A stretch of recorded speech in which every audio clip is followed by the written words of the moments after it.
고린도전서 4장입니다. 고린도전서 4장 1절 말씀부터 봅니다. 사람이 마땅히 우리를 그리스도의 일꾼이요 하나님의 비밀을 맡은 자로 여길지어다. 그리고 맡은 자들에게 구할 것은 충성이니라. 너희에게나 다른 사람에게나 판단받는 것이 내게는 매우 작은 일이라. 나도 나를 판단치 아니하노니 내가 자책할 아무것도 깨닫지 못하나 그러나 이를 인하여 의롭다함을 얻지 못하노라. 다만 나를 판단하실 이는 주시니라. 그러므로 때가 이르기 전 곧 주께서 오시기까지 아무것도 판단치 말라. 그가 어두움에 감추인 것들을 드러내고 그때 각 사람에게 하나님께로부터 칭찬이 있으리라. 5절 말씀까지 보았습니다. 우리는 고린도전서 1장에서 3장까지 이르도록 고린도 교회에 일어난 문제들의 가장 핵심이 되는 오해, 즉 복음의 깊은 원리와 깊은 뜻을 오해해서 생기는 것들에 대한 사도 바울의 내용들을 글로 써보낸 서신서를 통해서 그 내용들을 살펴보았습니다. 복음이라는 것 자체가 갖는 그 깊은 뜻, 십자가의 비밀, 하나님의 일하시는 방법, 이런 것들을 통하여 우리가 어떻게 자신을 점검하고 신자의 신자 된 것과 신앙생활하는 태도나 원리나 자세나 이런 것들의 세상적인 교만, 세상적인 지혜, 세상적인 어떤 신령하다는 자기 증명 같은 것들이 섞이지 않도록 해야 되는가 하는 것들을 살폈다면, 이제 4장부터는 같은 신앙상에 일어나는 문제들 중에 조금 더 그 문제를 넓혀서 교회라는 것과 교회 안에 준 하나님께서 세우신 직분자들, 넓게 얘기하면 봉사직을 맡은 모든 사람들의 그 역할에 대하여 이제 얘기를 하기 시작을 합니다. 교회가 신자들을 유익해 하기 위하여 하나님께서 세우신 허락하신 기관이고, 거기에 세운 모든 사람들도 하나님이 그의 자녀들로 피로 값주고 사신 그 영혼들을 유익하게 하려고 세운 자들입니다. 서로가 대접을 해야 되는가 하는 문제들, 그래서 교회가 어떤 식으로 그 모든 일들을 혹은 일어나는 일들에 대처해야 되며 자세를 가져야 되는가 하는 것들이 이제부터 시작이 됩니다. 그래서 처음 오늘 읽은 우리 이 본문에 나오는 것 같이 우리가 하나님의 비밀을 맡은 일꾼이다. 그리고 맡은 자들에게 구할 것은 충성이다. 그리고 사람에게 판단을 받는 것이 중요한 것이 아니라 하나님께 판단을 받는 것을 중하게 여겨야 한다 하는 말로 이제 이 4장부터 시작이 됩니다. 여기에는 사도 바울이 직접적으로 지금 이 문제와 연루되어 있기 때문에 더욱더 이 문제는 절실했던 문제였습니다. 우리가 앞에서 본 바와 같이 고린도 교회에 있었던 일종의 어떤 분파들은 아볼로파라든가 게바파라든가 바울파라는 것이 누구를 추종하는 정도를 벗어나서 누구를 반대하는 지경까지 가 있었습니다. 그래서 고린도 교회 어떤 이들에게는 바울은 사도적 권위와 사도적 대접을 받지 못하기도 했던 것입니다. 그럼에도 불구하고 바울은 하나님의 말씀을 전해야 하고, 그리고 하나님이 것이 너무나 분명합니다. 그래서 이런 이중적인 그 어려움이 있다는 것을 여러분이 마음속에 이해를 하시고 이 본문을 대하면 훨씬 더 그 안에 쓰여진 말들이 갖는 뜻이 분명해질 것입니다. 바울이 전하는 것은 상대방이 나를 좋아하느냐 싫어하느냐와 상관없이, 타협할 수 없이, 그리고 그것 때문에 감정적으로 한다든가 안 한다는 것을 결정할 수 없이 꼭 해야만 되는 일입니다. 그렇지 않습니까? 상대방이 좋아하거나 싫어하거나 호의적이거나 적대적이거나 간에 꼭 해야 되는 일이고, 그런데 자기는 상대방에게 적대적인 대접을 받고 있습니다. 그러나 자기가 이 권위적이고 절대적인 진리를 전한다고 해서 자기가 권세자라는 뜻은 아닙니다. 자기는 하나의 종입니다. 이 두 가지를 이제 바울이 스스로의 모습에서 고린도 교인들에게 설명해서 고린도 교회 교인들로 하여금 복음의 절대성과, 그러니까 신앙의 타협할 수 없는 절대성과, 그럼에도 불구하고 우리가 하나님의 종으로 부름받은 제사장이라는 입장을 어떻게 조화를 이루어야 되는가 하는 것을 이제 설명하고 싶어 하는 것이 이제부터 기록된 말씀들의 중심되는 사상인 것입니다. 그래서 바울은 자기 자신을 이제 모델로 삼는 겁니다. 사람이 마땅히 우리를 그리스도의 일꾼이요 하나님의 비밀을 맡은 자로 여길지어다. 그리고 맡은 자들에게 구할 것은 충성이니라. 충성돼야 됩니다. 그러나 절대적인 비밀을 맡은 자로 여겨달라. 절대적인 권위를 상대에게 호소하고 있습니다. 그럼 여러분, 이 문제를 우리 식으로 이제 갖다가 풀어보십시오. 교회 일을 하는데 제일 속상하는 게 뭐냐 하면 가장 중요하고 가장 필요한 일 했는데 상대방들이 인정해주지 않을 때지요. 그렇죠? 그래서 제일 섭섭한 게 뭐죠? 당신 좀 설치지 마 하는 소리 듣는 것 아닐까요? 그 소리보다 사람 뭐라 그럽니까? 사람 속 훑어내는 소리가 없죠. 그럼 가만히 있으면 최고입니까? 가만히 있는 건 역시 최선이 아닙니다. 가만히 있으면 욕은 먹지 않죠. 설거지 하는 사람이 그릇 깨는 거지 설거지 안 하는 사람은 그릇 안 깹니다. 그러니까 저희 집사람은 벌써 그릇 몇백 개 깼지만 저는 한 번도 그릇을 깬 적이 없습니다. 저는 책을 찢은 적은 있습니다. 책장 잘못 넘기다. 제 아내는 책장을 찢은 적은 없습니다.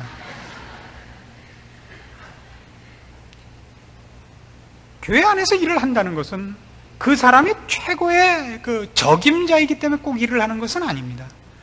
이것이 필요하다는 걸 느꼈는데 아무도 그 일을 안 하면 답답한 사람이 먼저 일을 하는 수밖에 없습니다. 답답해서 하면 답답한 소리를 할 수밖에 없고, 그리고 할 수밖에 없습니다. 그래서 보통 교회 안에서 목청을 높이는 사람은 보통 능력 있는 사람입니다. 그래서 욕을 많이 먹죠. 그럼 보통 욕을 하는 사람은 자기는 아무것도 안 하면서 욕하는 것으로 자기 일 안 하는 것을 메꿔 나가는 사람입니다. 그러니까 욕 먹고 일하는 사람이 중요합니다. 그러나 욕을 안 먹을 만큼 세져야 되는 것은 사실입니다. 상대방을 위해서. 상대방이 내가 필요한 일을 했을 뿐만 아니라 필요한 일을 한 것으로 상대방을 시험에 빠지지 않게까지 하도록 상대방이 내 일한 것에 대하여 꾸중한 것을 좋게 접수하십시오.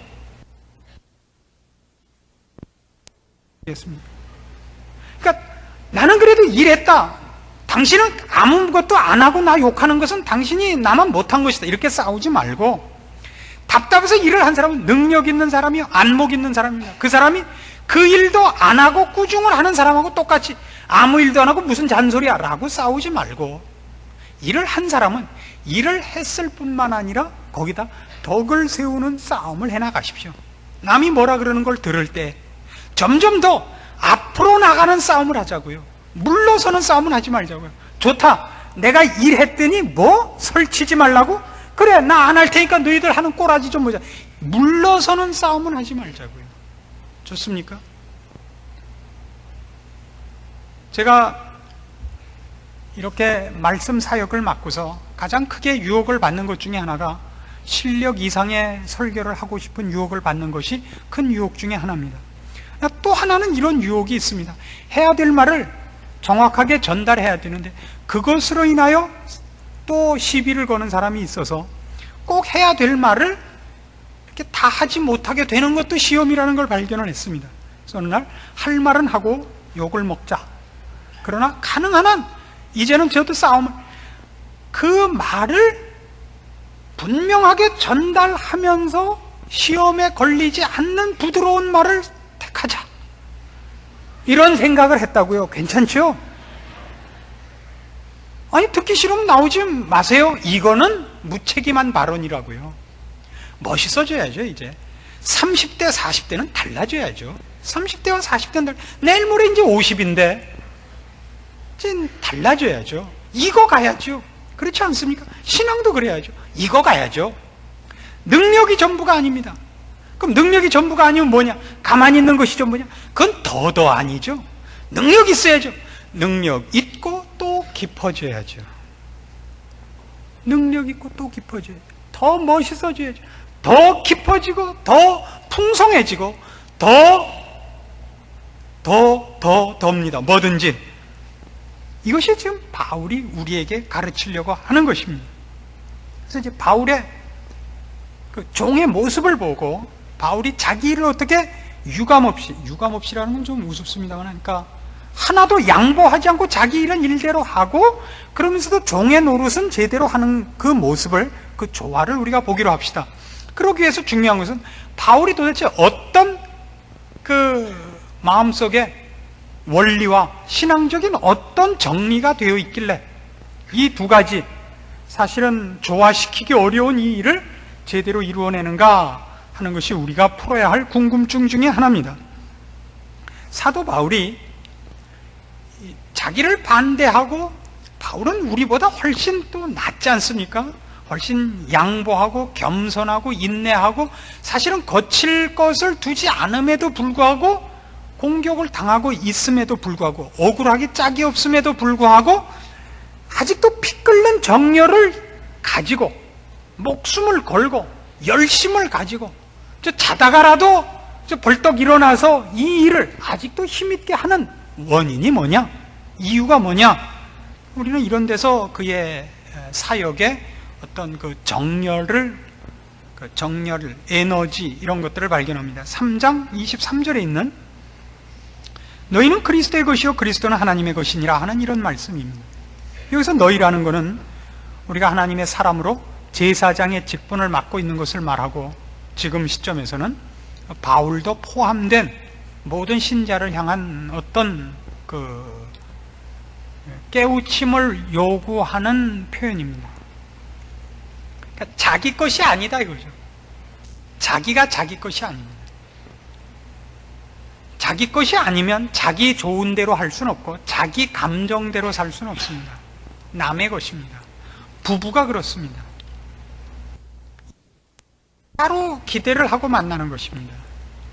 남자는 아내를 맞이할 때, 아내는 남편을 맞을 때 내 짐을 나눠줄 사람으로 그 기대를 걸고 만나는 데서부터 비극이 싹 트는 것 같습니다. 부부는 짐을 나눠주는 사람이 아닙니다. 둘이 모이면 하나의 짐이 반씩 나눠져지는 것이 아니라 둘이서 각각의 짐을 모아서 짐이 3개가 되는 겁니다. 혼자 갖고 있으면 하나의 짐이었는데 둘이 함께 한다는 짐이 또 하나 있습니다. 각각 자기의 짐을 질 때는 자기 편한 대로 지는 방식이 있죠. 짐을 지고 걸어갈 때가 있고 짐을 내려놓고 쉴 때가 있지만, 둘이 같이 질 때는 언제 질 것이냐 언제 쉴 것이냐를 둘이 또 절충을 해야 돼요. 짐이 하나 더 생기는데 각각 하나씩 갖고 와서 각각 자기 고집대로의 짐과 상대방의 짐을 서로 나눠지면서 나눠지는 방법 때문에 싸워야 되는 3개의 짐이 되는 겁니다. 그러니까 3배의 짐이 생깁니다. 그럼 무슨 이익이 있느냐? 저 사람하고라면 짐이 10배가 돼도 좋다. 이걸로 견디게 하는 겁니다. 이게 부부입니다. 오늘날 부부는 저 사람은 내 짐을 져줄 사람인 줄 알았는데 알고 보니까 그렇지 않더라. 그래서 난 헤어진다. 이렇게 되었어요. 교회도 마찬가지입니다. 짐을 나눠지도록 되어 있습니다. 너희가 서로 짐을 나눠지라. 그리하여 그리스도의 법을 성취하라. 이것이 교회입니다. 이 짐을 나눠지는 법을 우리가 모르기 때문에 근본적으로 우리의 신앙이 실패를 하는 겁니다.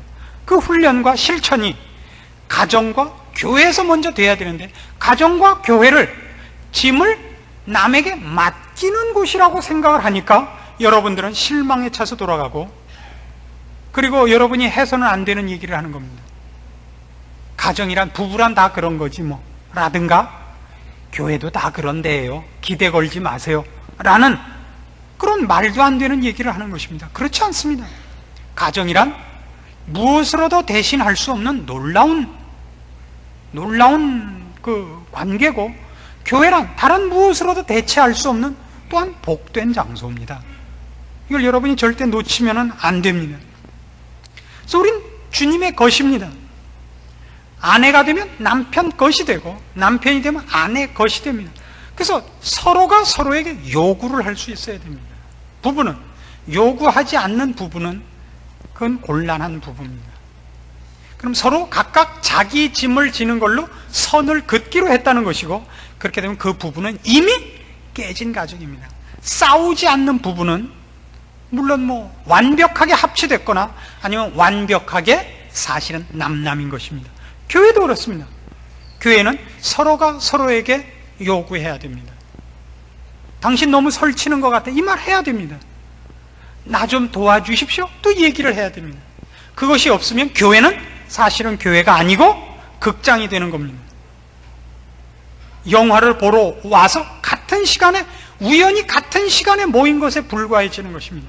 그건 교회가 아닙니다. 그래서 여러분을, 우리 교회 교인이 이제 2,000명이 넘었습니다만, 제가 볼 땐 어디까지 제 교인이라고 보느냐 하면, 남자를 기준으로 해서 구역에 나오시는 분만큼만 저희 교인이라고 저는 인정을 합니다. 나머지 분들은 관객이라고 보죠. 그 불쾌하시면 구역에 나오십시오. 왜냐하면 최소한 구역에 나오지 않는 한 여러분은 서로와, 그러니까 교인끼리, 같은 남포교인이라도 교인끼리 나누어지고 요구하고 요구받을 것이 없습니다. 편하실 것입니다. 자기 집만 지면 되니까. 그러나 그건 교회가 아닙니다. 여러분은 관객에 불과하고 그저 극장표 대신 헌금을 내는 분에 불과합니다. 그건 헌금이라 그러지 않습니다. 그런 때는. 그러니까 여러분이 조심하셔서 여러분의 신앙생활에 대해 점검하셔야 됩니다. 4장 17절에는 사도 바울이 이제 한 가지 더 그의 신앙의 아주 깊은 원리를, 1절부터 봅시다. 그러므로 내가 너희에게 권하노니 너희는 나를 본받는 자 되라. 이를 인하여 내가 주 안에서 내 사랑하고 신실한 아들 디모데를 너희에게 보내었느니 저가 너희로 하여금 그리스도 예수 안에서 나의 행사 곧 내가 각처 각 교회에서 가르치는 것을 생각나게 하리라. 주 안에 있다, 그런 말을 하죠.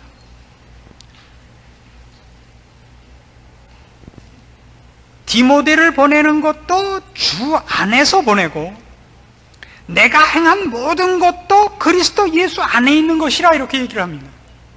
이 두 개를 여러분이 붙여서 볼 줄 알아야 돼요. 이거를 이제 전문적인 용어로 종말론적인 시각을 갖고 있다 그럽니다. 우리는 종말론적이다 그러면 이제 곧 예수님이 재림하신다, 1992년 10월에 오신다 그랬다면서요. 그때는 안 오십니다. 걱정하지 마십시오. 주님이 오신다, 이제 참고 버티다가 주님 오시면 천국 가자, 이걸 종말론적이라 그러지 않습니다. 종말론적이란 말에 가장 중요한 그 핵심되는 뜻은 무엇냐 하면, 하나님이 계시고 모든 존재와 사건과 역사가 그 하나님의 손 안에 있다라는 걸 종말론적이라 그럽니다. 우리는 종말론적이 아닌 사람들, 즉 불신자들은 어떤 식으로 보느냐면 세상이 우연이고 우리의 인생도 그 우연 속에 생겨난 것이고, 그래서 단회적이죠. 일과성이고, 그러니까 어차피 한 번 죽을 인생, 이렇게 목표와 끝도 없고, 그래서 의미나 보람이나 일관된 계획을 세울 수 없는 것이 되지 않습니까? 불신자라면 어차피 한 번 죽을 인생, 마음대로 하고 싶은 짓이나 하다 죽자. 그러다 어떤 날은 또 그래도 이름은 남겨야지. 그랬다 또 나 죽은 다음에 내 이름이 암만 유명하면 뭐하냐? 이 일관성이 없어지지 않습니까? 종말론적이라는 것은 그것이 어떤 영원한 목적이 있고 지워질 수 없는 운명이 있고 지금 인생이 전부가 아니라는 것이 포함된 것을, 하나님의 존재와 그의 계획 속에 인간과 온 우주와 역사가 있다는 것을 인정하는 것을 종말론적이라 합니다. 그런데 그 종말론적인 것이 이제 예수 그리스도의 십자가로 기초되고 예수 그리스도의 오심으로 완성될 것입니다. 이건 전부 예수 안에만 있는 것입니다. 그렇죠? 그럼 이제 우리 불신자였던 우리가, 죄인이었던 우리가 예수를 믿고 이 하나님의 존재를 알고 그 안에 들어오게 되면, 즉 예수 그리스도 안에 있게 됐다 그러면 우리의 시작은 십자가요, 끝은 예수 그리스도의 재림이요 영원한 나라입니다.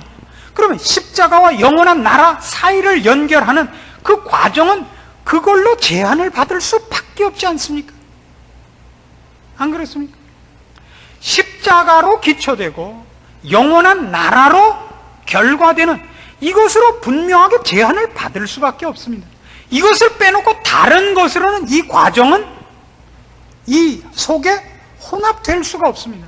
이 속에 돈을 사랑하는 것이나 이 세상에서의 명예를 구하는 것이나 이 세상에서의 성공, 사람들의 자랑거리 같은 거 십자가로 시작되고 십자가로 기초되고 영원한 나라와 예수 그리스도 안에서 맞춰지고 그 안에서만 존재되는 영생이라는 이 선 속에는 그것들은 들어올 수가 없습니다.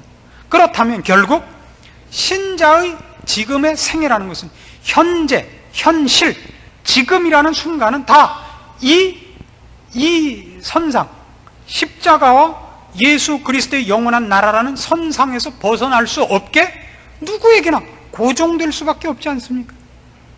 주를 위하여 살고 목숨을 걸고 주의 뜻을 따르고 세상의 유혹과 위협에 지지 않고 혹 어쩌다 실수하면 하루빨리 그 실수한 것을 고치고 회개하고 다시 본선으로 돌아오려는 노력을 하지 않겠습니까?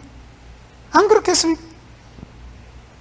고개를 끄덕이는 사람은 두 사람밖에 없고 다 아니요 하는 얼굴을 하고 있으면 어떡하자는 겁니까 지금? 그래서 결국 바울의 얘기는 이건 겁니다. 3절 보세요. 그래서 이 말이 등장을 해요. 너희에게나 다른 사람에게나 판단받는 것이 내게는 매우 작은 일이라. 이게 그래서 등장을 해요. 바울이 가는 길은 결국 예수 그리스도의 십자가로부터 출발해서 예수 그리스도의 다시 오심으로 마치는 생애가 지금 생애 아닙니까? 그 안에서는 그렇게 그 생애라는 것이 예수 그리스도라는 이름으로 한정을 받고 나면 무엇으로부터는 분명히 분리되느냐면 세상으로부터는 분리되고 하나님을 모르고 예수 그리스도를 모르는 사람들의 입방아나 그들의 시선으로부터는 분명히 단절될 수밖에 없습니다. 그 사람들이 뭐라 그러느냐 하는 거는 그건 뭐 문제야 삼을 수가 없지 않습니까? 얼마나 당연합니까? 얼마나 당연합니까? 이것이 바울을 바울되게 하는 것입니다. 그의 힘이 어디서 오는가? 밤마다 꿈마다 하늘로부터 새로 불을 받는가? 아닙니다. 당연한 결론입니다. 어떻게 할 것이냐? 따져보십시오. 생각하는 것보다 믿음에 더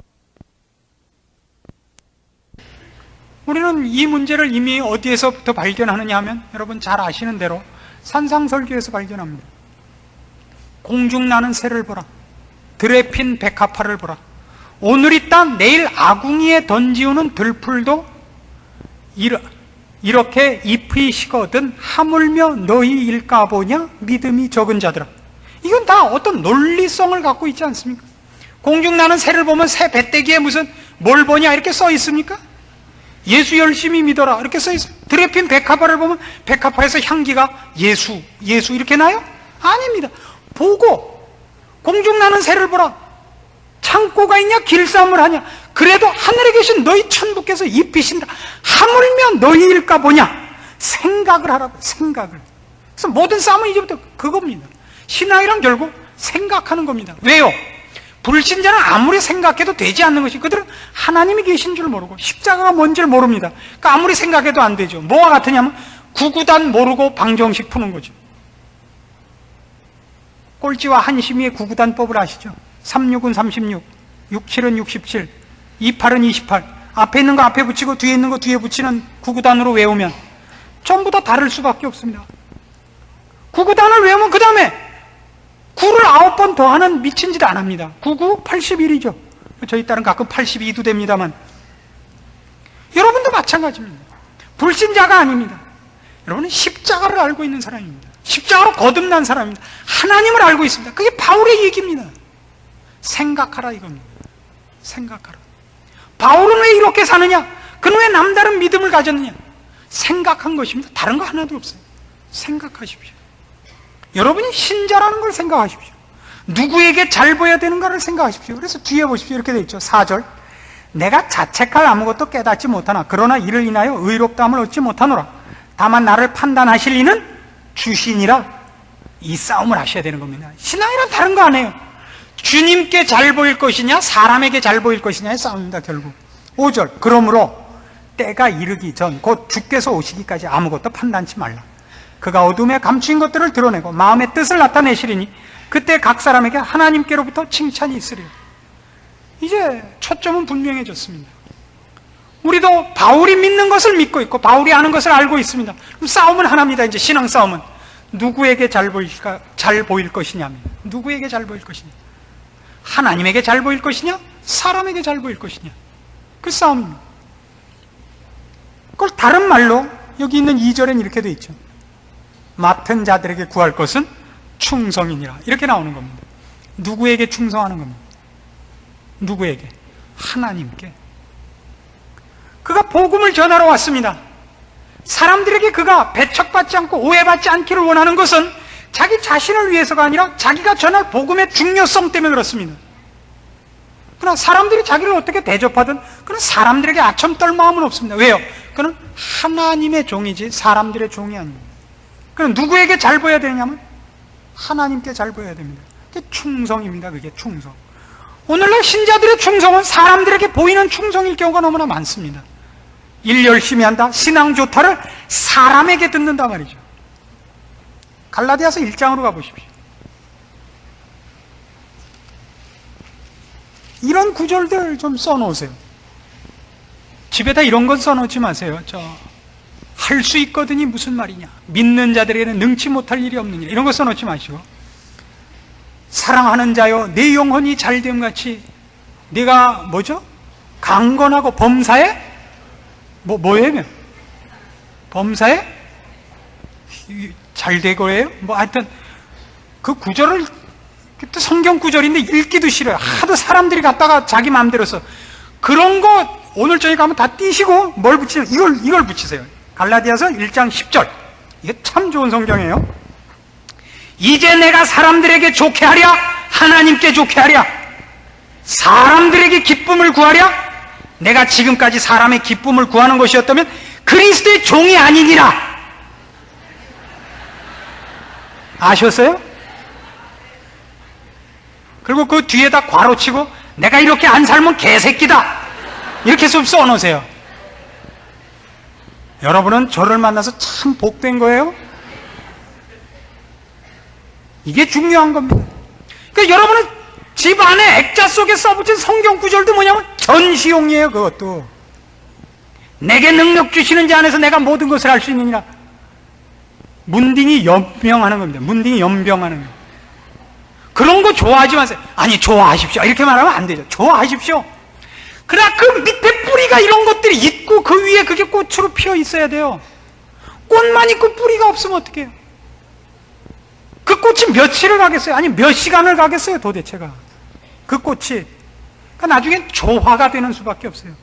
그 꽃을 오래 유지시키려니까 조화가 되죠. 생명이 없는 꽃을 만들어요. 생명 있는 꽃을 만드십시오. 뿌리 박은 생명 있는 신앙을 가지세요. 사도 바울의 얘기예요. 나는 하나님의 종이고, 그래서 하나님께 충성을 하고, 그러나 내가 맡은 일이 너무나 중요한 거기 때문에 너희들이 개인적으로 나를 미워해서 이 중요한 것을 반대할까봐 내가 속이 탄다, 그렇게 되어 있는 거예요. 그 둘을 조화시킬 수 있으시겠습니까? 그래서 그는 사람들에게 절대 오해받거나 사람들에게 거부감을 주지 않으려고 애를 쓰는 거예요. 아첨을 떨려는 것이 아니라. 그가 하는 일의 근거는 다 주께 잘 보이는 겁니다. 주께 충성해요. 그것 외에 그를 힘주고 분발하게 하고 목숨을 걸게 하는 것은 아무것도 없습니다. 사람들이 아닙니다. 그에게 중요한 것은 하나님뿐입니다. 그래서 언제든지 죽어도 좋은 겁니다. 살아도 주를 위하여 사는 것이기 때문에, 죽어도 주를 위한 것이라면 언제든지 선착순으로 죽으러 뛰어올 사람이었습니다. 그래서 벌써 죽었죠. 물론 사는 것도 주를 위해서라면 사는 것이 유익한 것이고, 주를 위한 것이 아니라면 사는 것이 유익하지 않은 것입니다. 마찬가지로 죽는 것이 주를 위하여 유익한 것이라면 언제든지 죽을 수 있단 말입니다. 내가 사람에게 좋게 하랴 하나님께 좋게 하랴, 그걸 물으십시오. 신방 다니다가 우리 교회 교인인데 집안에 이 구절이 없다, 그러면 알아서 하십시오. 이걸 무슨 액자에 누구한테 가서 무슨 누구죠? 추사한테 가서 받으시고 그러지 마시고 볼펜으로 써서 묻히세요. 그냥 그 냉장고 혹은 화장실 앞에 늘 하루에 한 번은 꼭 가는데 앞에 늘 보이는데 쓰세요. 연필로 써도 괜찮아요. 밥풀로 붙여놓으세요. 떨어지면 또 침 발라서 붙여놓으면 될 거 아니에요. 멋있게 안 써도 돼요. 늘 괄호치고 꼭 써놓으세요. 그것도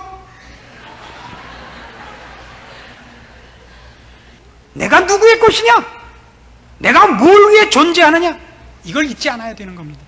난 하나님의 것이다. 하나님을 위해서 일한다. 무엇을 시켰든지 난 그걸 한다. 고린도전서 7장에 가보십시오. 17절 보십시오. 고린도전서 7장 17절입니다. 오직 주께서 각 사람에게 나눠주신 대로 하나님이 각 사람을 부르신 그대로 행하라. 내가 모든 교회에서 이와 같이 명하노라. 할례자로 부르심을 받은 자가 있느냐? 무할례자가 되지 말며, 무할례자로 부르심을 받은 자가 있느냐? 할례를 받지 말라.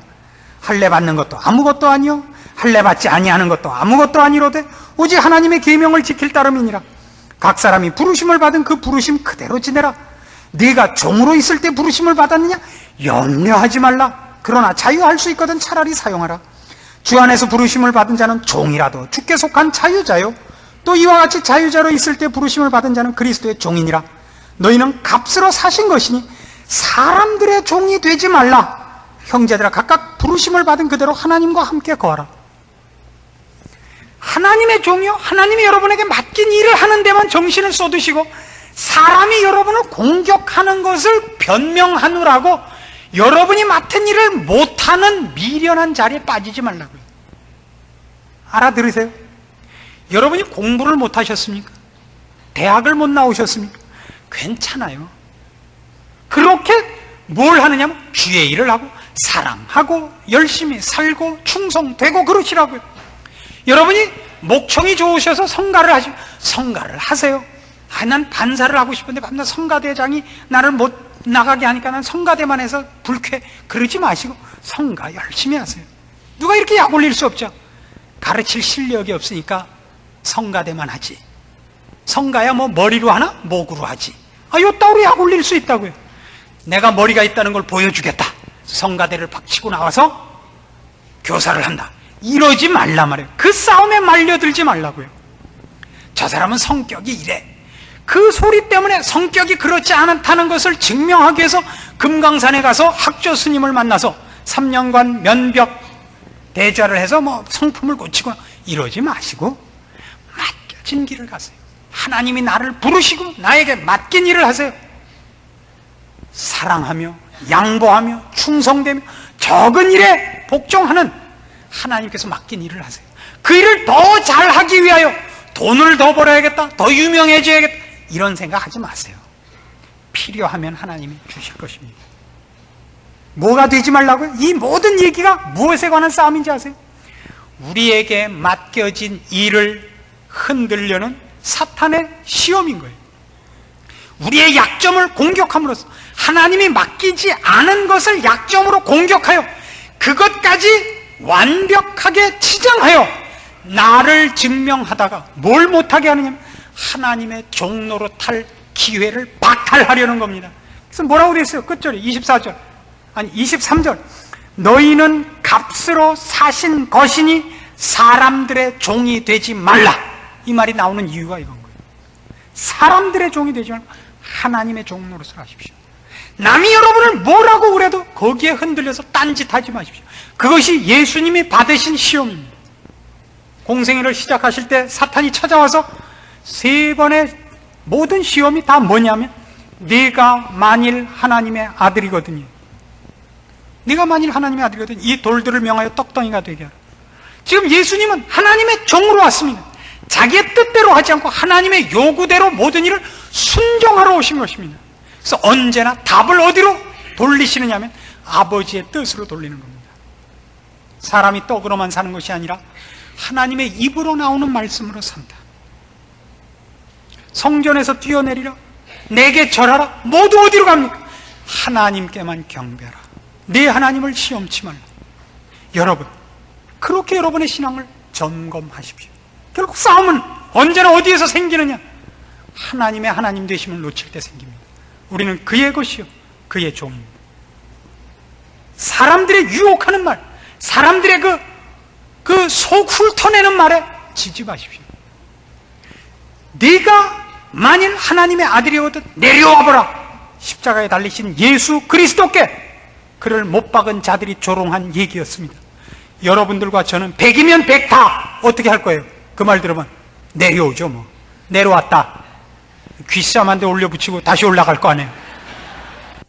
쌈도 올려붙여야겠고. 그거 하지 말라 말이에요. 뭐라 그러라고 돼 있어요? 아버지여 저들을 사하소서. 저들이 자기가 하는 일을 알지 못하나이다. 이것까지 해야 끝에 이 말을 할 수 있는 거예요. 다 이루었다. 내려와서 귓쌈 올려붙이고 올라가면 하나만 못했다. 이렇게 되는 거라고요. 그러나 우리는 하나도 못하잖아요. 하나도 못하죠. 신앙이란 참 어려운 겁니다. 우리는 하나님의 종입니다. 그를 기쁘시게 해야 됩니다. 이 일을 위하여 여러분들이 정신 차리고 싸우셔야 됩니다. 정신 차리고. 아차 하면 잡혀갑니다. 사람들 눈과 사람들의 입을 두려워하지 마십시오. 하나님을 두려워하고, 그리고 두려움을 넘어서서 하나님을 사랑하여 하나님이 싫어하는 것 하지 마십시오. 어제 저녁에 사족으로 하나만 붙이려고 합니다. 공식적인 설교는 여기까지로 마칩시다. 이건 사족이에요. 전원일기에서 중요한 스토리가 전개됐습니다. 전원일기는 제가 즐겨보는 몇 안 되는 프로 중에 하나입니다. 김 회장님네 둘째 아들이 학생 때 첫사랑했던 여인을 만났습니다. 그래서 가서 다방에 가서 만난 거를 부인이 알게 됐어요. 부인이 속이 상한 거예요. 그게 옛날 고리짝 얘기지만 아직도 못 잊고 있는가? 그의 마음을 내가 100% 못 잡고 있단 말인가? 하고 그 여자 소갈머리라는 말이 있지 않습니까? 그러니 그냥 넘어갈 수가 없죠. 그래서 남편에게 묻습니다. 당신 나 사랑해요? 그래서 남편이 아주 재미있는 대답을 했어요. 그건 소금이 짜냐? 라고 묻는 것과 똑같아서 대답 못하겠다. 그래서 아내가 물었습니다. 소금이 짜요? 이제 남편이 대답했어요. 짜다. 지독하게 짜다. 근데 재미있었던 것은 결국 나중에 배워요. 아내가 원하는 것이라면 해줘야 된다. 소금이 짜냐고 묻는다면 짜다고 말을 해야 되고, 사랑하냐고 묻는다면 사랑한다고 말을 해줘야 됩니다. 그건 유치하지 않습니다. 그게 부부입니다. 하물며 하나님과 그러겠습니까? 예수님께서 부활하셔서 베드로에게 물었던 것은 다른 것 아니고 이것이었던 것 기억하십니까? 네가 나를 사랑하느냐? 언제나 그 기준을 가지고 여러분은 하나님 앞에서 행동하셔야 됩니다. 하나님이 여러분에게 언제나 그걸 묻는 겁니다. 네가 나를 사랑하냐? 계명은 다른 거 아니었죠? 목숨을 다하고 성품을 다하고 뜻을 다하여 주 너의 하나님을 사랑하라 하는 것이니라. 주를 사랑하십니까? 사랑하면 사랑하는 이의 뜻을 따르시고 그의 마음을 상하게 하지 마십시오. 기도하십시다. 하나님 아버지 은혜를 감사합니다. 우리가 하나님의 종이요 하나님의 사랑을 입은 자녀입니다.